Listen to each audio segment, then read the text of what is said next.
Hi everyone, another week in the world of Formula 1 has passed, bringing us a lot of exciting news. Today we'll talk about big transfers, scandals and key decisions that could shape the future of the sport. You are on the Simply F1 channel, my name is Katie. Don't forget about subscribe and press like, and let's dive in.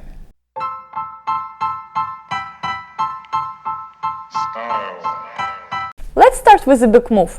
Sauber, which will become Audi's factory team in 2026, has signed a top engineer from McLaren. My name is Jose Manuel Lopez.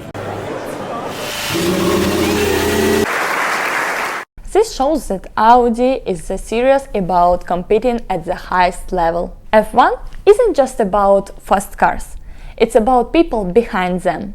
The fact that Audi already poaching the top talented before officially entering the grid is a strong sign of their ambitions. Speaking of influential people F1, Carlos Sainz is rumored to replace George Russell as the director of the Grand Prix Drivers Association. I'm so happy about that because I like Carlos Sainz so much after all videos about his leaving Ferrari. As it turned out, Carlos Sainz replaced Sebastian Vettel. The GPDA play a big role in safety, in regulation changes and even political issues in F1. It's not just a title, it's a real position of influence. Is Sainz the right choice? I think so. He is experienced, intelligent and isn't afraid to speak up. I've seen him voice concerns about wet races and FIA's strict new regulations. While Sainz might be making moves off the track, Red Bull has made an important decision on it. Red Bull has activated a contract extension for Yuki Tsunoda, keeping him in the team's system for another year. It's an interesting move. Tsunoda is improving, but will he ever get a seat in main Red Bull team? Probably not. Maybe Red Bull just doesn't want to let a promising driver slip away to their rivals. And while Yuki stays in the Red Bull family, something unusual is happening over at Mercedes. Yes, you heard this right. Following Ferrari World, Mercedes has announced his plans for its own theme park in Saudi Arabia. Honestly, I'm not sure this is the best investment. Ferrari Park works because the brand is deeply tied to luxury and speed. But does Mercedes have the same emotional connection with fans? I'm not convinced. Speaking of Mercedes, let's talk about their sponsorship situation.